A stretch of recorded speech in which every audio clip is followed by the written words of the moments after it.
A white smoke rose above the Vatican on May 8th, 2025. But behind the veil of ritual and tradition lies a narrative few dare to entertain. The election of Pope Leo XIV, the first American pontiff, is being hailed as a historic moment. But could it also mark the beginning of the final chapter?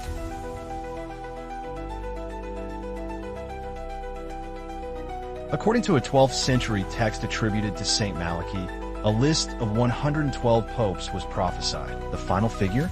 Peter the Roman, who would lead the church through tribulations, after which Rome itself would fall and judgment would come. Now, critics say the prophecy is vague, possibly even a forgery. But what matters here is not authenticity, it's alignment. Pope Francis was the 112th pope. With the election of Leo XIV, we are now beyond the list, into uncharted prophetic territory. But is Leo XIV the silent key to a new phase? Could he be a spiritual proxy, a placeholder for what comes next? Robert Francis Prevost, Chicago-born, Peruvian citizen, former missionary, Augustinian leader, and Vatican insider. A moderate voice with deep Latin American ties.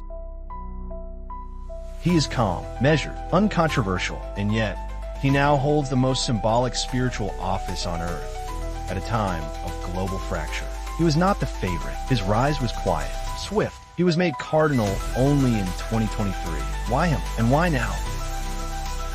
The Agenda 2030 is marketed as a blueprint for sustainability and peace. But conspiracy researchers have long argued it's a cover for global control, centralizing power, digitizing identity, regulating land, thought, and movement under the guise of harmony.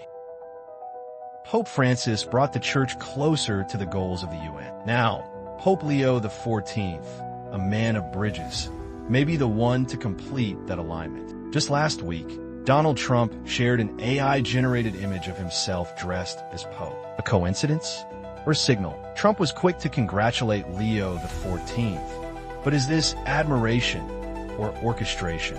Could Leo XIV have been positioned through influence beyond the Conclave? A candidate of moderation with a public face of peace, but serving a larger function? Is he here to unify or dissolve resistance through unity?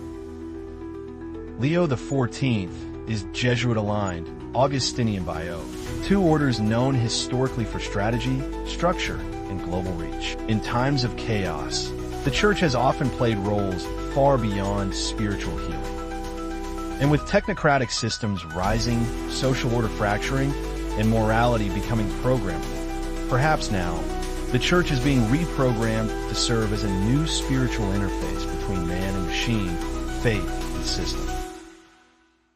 Could Leo XIV be the beginning of a church that no longer watches Rome, but manages the world? The prophecy says nothing after Peter the Roman, and yet, someone has stepped forward. A man with no prophecy attached to him, no warnings, just silence. And in that silence, the world changes.